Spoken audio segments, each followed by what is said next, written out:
Halo, selamat pagi mahasiswa-mahasiswa UTINUS, terutama di mata kuliah Praktikum Manajemen Keuangan, ya, Senin sampai dengan Selasa. Kali ini saya akan memberikan tutorial YouTube perihal bagaimana kalian harus mengerjakan pokok bahasan yang kelima, yaitu menyusun laporan laba rugi. Dan di sini temanya adalah menyusun laporan laba rugi tahun 2000 B. Ya, jadi jangan salah, hanya dibuat 1 tahun saja, yaitu laporan laba rugi tahun 2000 B.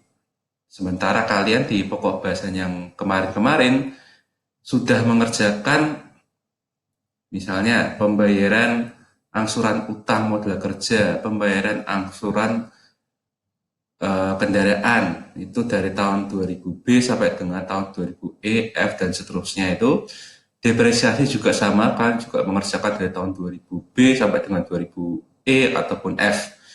Nah, di sini hanya satu laporan laba rugi saja, jadi jangan salah. Ya, oleh karena itu tolong berpanduan pada buku kerja dan buku kasus sekali lagi. Oke, jadi untuk lembar kerja yang ada itu ada dua, yaitu kalian menyusun lembar kerja tugas 5T1, ya ini. Terus kemudian yang kedua, kalian harus mengerjakan yang namanya analisis profitabilitas. Analisis profitabilitas itu ada dua di sini ya, yaitu profit margin dan return on asset. Terus kemudian kalian harus memberikan analisis. Jadi kalau profit marginnya sekian, return on asset sekian, nanti analisisnya seperti apa. Jadi perusahaan ini sebenarnya baik atau buruk, udah itu aja. Ya, dan juga jangan lupa cari lagi informasi di buku kasus untuk melengkapi hasil analisisnya. Perusahaan itu akan menggunakan seluruh labanya untuk apa? Ya, apakah ditahan, apakah ada yang dibagi sebagai dividen atau bagaimana? Ya, nanti kalian cari di buku kasus sendiri. Tapi untuk sementara saya akan menjelaskan apapun yang ada di lembar kerja tugas 5T1 karena ini yang paling banyak dan yang paling penting. Tapi sebenarnya kalau kalian sudah mempunyai data dari pokok bahasan 1 sampai dengan 4 kan, punya, masih simpan ya, itu kalian bisa mengerjakannya dengan cepat ya. Oke, pertama-tama kita akan mengisi ya tabel ini dulu ya. Tabel ini akan kita isi yaitu data penjualan dan HPP. Ya, karena nanti utamanya ya ini itu akan digunakan untuk mengerjakan ini. Ya, oke, kita mulai yuk. Jumlah penjualan. Coba buka buku kasus tentang pokok bahasan 5 ya, di mana kalian akan menemukan petunjuk ya bahwa yang pertama, jumlah penjualan itu bisa dicari di buku kasus. Buku kasus poin E ya. Jadi ada di buku kasus poin E. Kemudian harga jual per unit itu juga bisa ditemukan di data pada buku kasus poin E. Dua-duanya ada di situ. Ya, jadi silahkan masukkan angkanya di sini ya, maupun di sini ya. Jangan lupa jumlah penjualan itu unit, harga jual per unit itu rupiah per unit. Terus kemudian HPP per unit ini dapatnya dari mana? Nah, dapatnya itu dari pokok bahasan yang pertama. Jadi kalau kalian kembali ke pokok bahasan yang pertama, di bawah paling bawah ini kan sudah ada ini ya, sudah ada petunjuk bahwa apapun angka yang ada di sini itu merupakan HPP per unit. Dan akan hitung waktu awal kita melakukan pertemuan praktikum itu dibawa ke sini. Jadi copy paste saja ke sini. Atau kalau misalnya kalian pekerjaannya itu tipenya rentetan seperti saya, jadi banyak tab gitu, banyak topik dalam satu file dibagi menjadi banyak tab. Nah, itu bisa diambil, jadi equal, terus kemudian pilih tab yang ada, terus kemudian klik di situ, otomatis angkanya akan muncul di HPP per unit. Ya, jadi 3 angka ini diisi. Nah, terus kemudian dari 3 angka ini bisa digunakan untuk menghitung penjualan HPP. Ya, di buku kasus ya sudah dijelaskan juga bahwa penjualan di sini itu adalah total penjualan. Jadi, total penjualan itu kan rumusnya simple, yaitu jumlah penjualan ya yang ada di sini itu angkanya berapa ini dikali dengan harga jual per unit. Jadilah penjualan. Masukkan ke sini. HPP. HPP itu seperti apa? Nah, ini kan sudah ada nih. HPP per unit. Ya, tinggal dikalikan saja dengan jumlah penjualan. Loh, Pak, ini kan bahasanya jumlah penjualan, sementara HPP itu kan kaitannya sama produksi. Nah, nanti kalian lihat aja sendiri di data pada buku kasus poin E, jumlah penjualan dan jumlah produksi, ya itu kok bisa sih tidak dibedakan. Jadi harusnya ini kan tabelnya nggak lengkap ini, ya. Harusnya 4 ada jumlah penjualan yang terkait dengan harga jual. Kemudian harus ada jumlah produksi terus terkait dengan HPP per unit. Nah, pertanyaannya kenapa kok bisa hanya ada 3? Nah, silakan coba dibaca ya buku kasus poin E dan kan akan temukan maknanya kenapa hanya ada 3 data. Itu. Laba kotor atau gross profit ya tidak perlu dijelaskan lagi ya, kalian sudah mengambil akuntansi pengantar ya 1-2 waktu semester 1 sampai dengan semester 3, harusnya paling enggak meskipun kalian bukan orang akuntansi, bukan mahasiswa akuntansi, kalian kan harus bisa membaca laporan keuangan itu ya. Ya, jadi laba kotor berarti penjualan dikurangi HPP ya. Tuh, nggak usah saya jelaskan lagi. Terus biaya-biaya. Nah, dari laba kotor untuk bisa menuju ke laba operasional, ya itu pasti dia akan dikurangi oleh banyak biaya. Biaya-biaya itu adalah biaya yang tidak ada kaitannya secara langsung dengan produksi. Jadi kalau ada kaitannya langsung dengan produksi, itu masuknya di HPP. Sementara yang tidak ada kaitannya dengan produksi, tapi menunjang keberlangsungan perusahaan, itu masuknya adalah biaya tidak langsung. Ada 2 tipe, ya, yaitu biaya operasional dan biaya penyusutan. Nah, kalau kita tahu ada kata-kata biaya operasional, harusnya kita ingat bahwa dulu sekali kita juga sudah mengerjakan yang namanya biaya operasional. Yaitu di mana? Dari pokok bahasan 1 dan diolah. Ya, coba kita lihat pokok bahasan 1. Nih, ini sudah ada ini biaya operasional. Jadi yang ada di sini nih, ya kalian masukkan, tetapi ada petunjuk dari saya ya, yaitu angka yang ada di sini itu harus diolah. Kenapa? Meskipun ini namanya biaya operasional yang terdiri dari biaya telepon dan listrik, admin dan gaji karyawan, tetapi konteksnya di sini itu adalah kebutuhan kas per hari. Kita kan mengkonversi di kebutuhan kas per hari kan, di mana satu hari ya anggapannya di sini terdiri dari 25 hari kerja efektif. Jadi angka yang ada di sini itu adalah angka per hari ya. Jadi kalau di sini kita membuat namanya laporan laba rugi 2 Januari sampai dengan 31 Desember, itu kan sama saja kita mau membuat laporan keuangan dalam waktu setahun kan. Nah, hari supaya menjadi tahun itu harus seperti apa? Ya kan sudah tahu lah ya, setahun ada 12 bulan. Terus sebulan kalau biasanya terdiri dari 30 31 hari, di sini diasumsikan 25 hari ya, menurut pokok pembahasan 1 dulu. Oke ya. Silakan diolah. Terus kemudian biaya penyusutan. Biaya penyusutan ya sudah kita kerjakan dulu ya. Apalagi itu barusan kita kerjakan minggu lalu, yaitu pokok bahasan yang keempat. Ini ya, ada depresiasi kendaraan, ada depresiasi gedung, terus kemudian ada depresiasi mesin-mesin, ada depresiasi peralatan kantor. Ya. Nah, di sini saya juga sudah menambahkan bahwa ini harus diolah sama dengan yang atasnya. Jadi tidak serta-merta angka yang ada di situ itu dimasukkan. Karena kita tahu bahwa biaya perusahaan ada 4. Berarti keempat-empatnya itu dijumlah. Pertanyaannya, mana angka yang harus dimasukkan? Nah, di sini kita lihat konteksnya itu apa sih? Tahun 2020. B. Sehingga kalau kita lihat di sini, waduh, saya harus masukkan yang mana ini? Ya sudah, kita kan hanya tinggal menjumlahkan depresiasi per tahun dari kendaraan, gedung, mesin-mesin, dan peralatan kantor tahun 2000 B. Jadi yang ini Mas, ya Mas Mbak. Jadi yang ini 2000 B ya. Yang diambil tuh angka depresiasi per tahun. Berarti yang ini, yang kalian pakai rumus-rumus ini ya, rumus-rumus yang rumit-rumit ini ya, yang minggu lalu itu digunakannya itu seperti ini.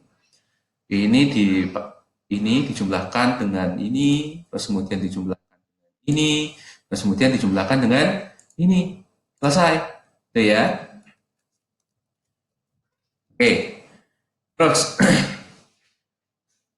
laba operasional. Nah, laba operasional intinya ya laba kotor dikurangi semua biaya yang ada. Ya. Kemudian laba operasional EBIT ya, earning before interest and tax. Namanya aja before interest and tax. Jadi untuk menjadi laba sebelum pajak atau EBT, I-nya kan harus hilang. Nah, I itu adalah interest, bunga, biaya bunga.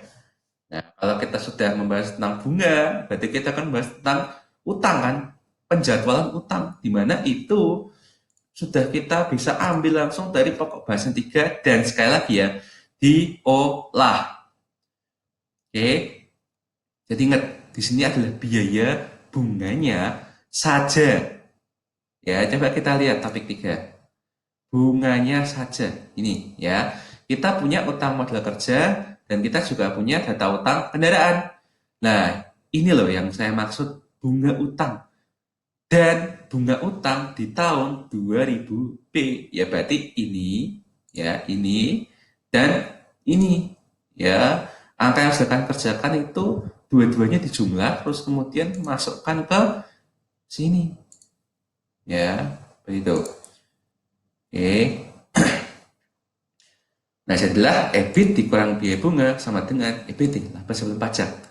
Nah, supaya EBT itu bisa menjadi laba setelah pajak atau laba bersih atau earning after tax, maka kita berpacuan pada PPh 17 ya. Jadi PPh 17 ini mengatur pajak penghasilan untuk wajib pajak pribadi untuk usaha badan ya. Jadi pajak 5%, 15%, 25%, 30% itu sifatnya progresif. Ya, progresif. Progresif itu seperti apa? Ya. Jadi misalnya ya, eh, kita misalnya punya laba misalnya 200, nah, misalnya ya, ini saya kasih contoh dulu. Misalnya kita punya EBT 200 juta. Ini pajaknya bagaimana? Jadi pajak progresif tingkat pertama itu bagaimana, tingkat kedua bagaimana, tingkat ketiga bagaimana, dan seterusnya. Ya. Nah, di sini tingkat pertama itu dikenakan pajak 5%. Tetapi karena ini progresif, berarti dia memiliki range-range. Di range tertentu. Jadi nggak langsung 200 juta dikali 5%. 200 juta kali 50%. Enggak. Ya, ada range-range tertentu. Pajak 5% itu berlaku jika range pendapatan EBT kalian itu porsinya itu dari 0 rupiah sampai dengan 50 juta. Ya, jadi berarti ya ini 5% itu bukan dikali dengan 200 juta. Tapi 5% ya dikali 50 juta. Gitu. Ya. Nah, kemudian dari 200 juta ini kan 200 juta dengan 50 juta kan masih termasuk ya. 50 juta kan masih termasuk dalam 200 juta.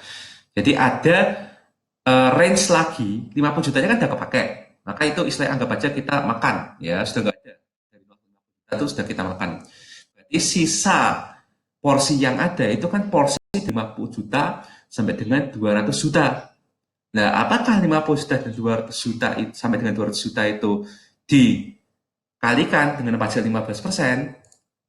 Nah, di sini ketentuannya adalah porsi pendapatan dari 50 juta sampai dengan 250 juta itu yang dikenakan pajak 15%. Nah, sementara kita dalam kasus ini ya yang saya misalkan ini, kita pendapatannya EBT-nya itu cuma 200 juta. 50 jutanya sudah kepakai. Sementara dari range 50 juta ke 200 juta, selisihnya berapa? Jadi kan 200 juta dikurangi 50 juta, yaitu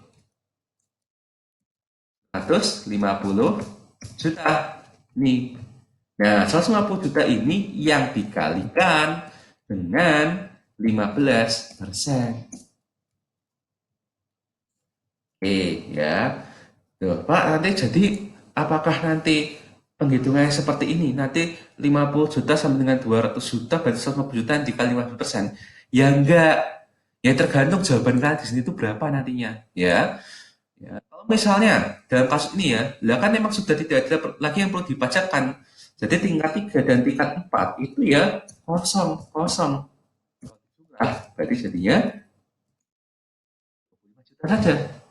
Tapi kalau di perusahaan ini ya itu lebih besar dari 200 juta, misalnya sampai 1 miliar, 2 miliar. Ya. Nah, ketentuannya bagaimana? Kalau yang ketiga ini saya lanjutkan dulu ya. Kalau yang ketiga itu jika porsi pendapatannya dari 250 juta sampai 500 juta itu dikenakan pajak 25%. Ya, artinya kalau misalnya EBT-mu itu 1 miliar gitu misalnya ya, itu berarti ya level 1 ya berarti 50 juta kali 5%. Terus ini 50 juta sampai 250 juta berarti kan 200 juta yang dikalikan 15%. Ya kan masih kan, karena kamu 1 miliar, masih banyak porsinya. Terus porsi pendapatan dari 250 juta ke 500 juta dikenakan pajak 25%. Nah, kamu kan 1 miliar. Berarti kan dari level 250 juta ke 500 juta kan bisa kan dikenakan pajak. Jadi 500 kali 250 ya 250 juta dikali 25%. Gitu loh ya. Jadi selisihnya tapi juga sambil dilihat apakah EBT kalian itu sudah habis atau masih banyak, gitu aja ya. Anggap aja seperti kue ya, kue yang kemudian dipotong jadi 4. Yang pertama itu 0 sampai 50 juta, terus kemudian dari 50 terus dimakan sama si A, terus kemudian 50 juta sampai dengan 250 juta dipotong ya, terus kemudian dimakan sama si B, terus kemudian 250 juta sampai 500 juta itu dipotong terus dikasih makan untuk si C, terus kemudian yang terakhir intinya sisanya ya mau tinggal sedikit mepet banget atau bahkan mungkin masih banyak, misalnya 1 miliar berarti kan 500 juta sampai 1 miliar kan di sini nggak dibataskan ya, nggak dibatasi. Dan 500 juta sampai dengan 1 miliar berarti kan 500 juta kan itu dikenakan pajak 30%. Ya, jadi memang ini perihal pajak memang agak membingungkan ya, tetapi coba ya di bahasa hukumnya tolong dilebihkan dulu. Ya namanya aja praktikum ya. Kalau misalnya ada salah berarti kita bisa mawas diri membetulkan. Kalau misalnya benar ya tolong teman-temannya yang belum paham diajari ya. Tuh. Terus kemudian total pajak ya namanya total pajak berarti empat-empatnya ini ya empat-empatnya tinggal digabung aja semua. Terus kemudian EAT itu berarti kan EBT dikurangi total pajak sama dengan laba bersih. Ya, itu aja ya sudah seperti itu. Terus kemudian kita mengerjakan yang lembar kerja tugas 5T2 analis profitabilitas, profit margin dan return on asset. Nah, di sini coba buka lagi buku referensi kalian waktu belajar manajemen keuangan.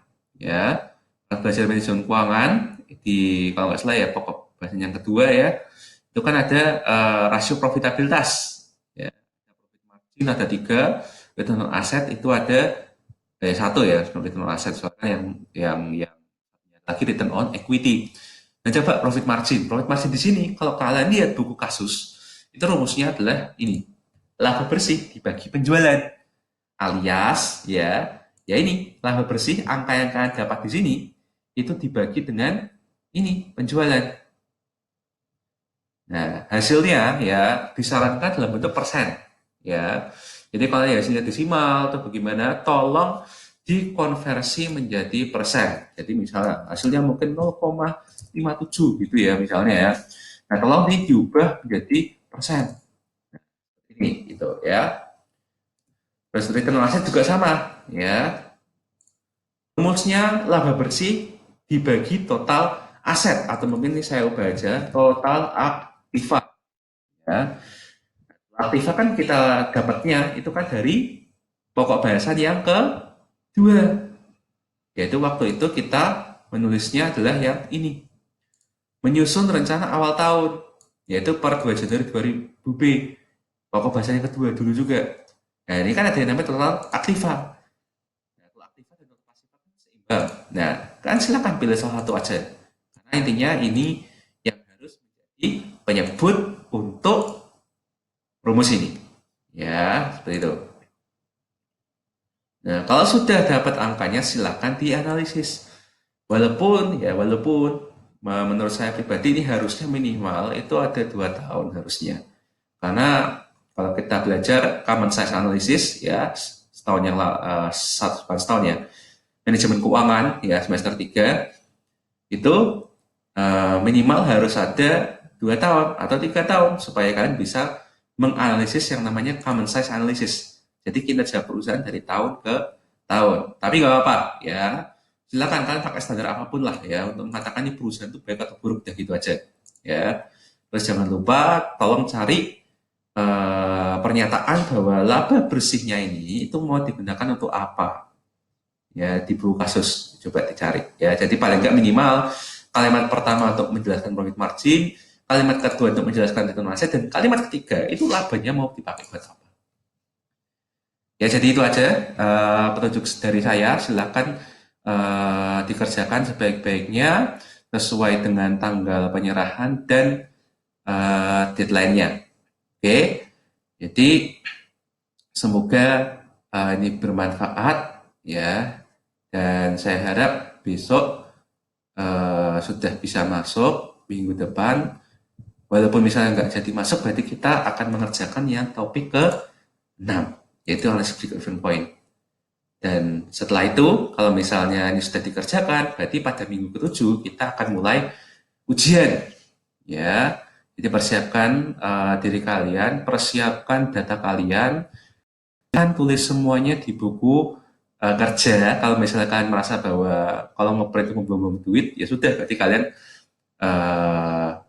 contoh saja ya semua angka yang didapat selama ini di dalam buku kerja, dan pada saat ujian open buku kerja ya, kasusnya dari saya, tapi buku kerjanya bisa jadi panduan kalian untuk mengerjakan ya. Dan mungkin paling buruk ya berarti kita harus ujian secara online ya, nanti entah pakai Meet Google atau mungkin pakai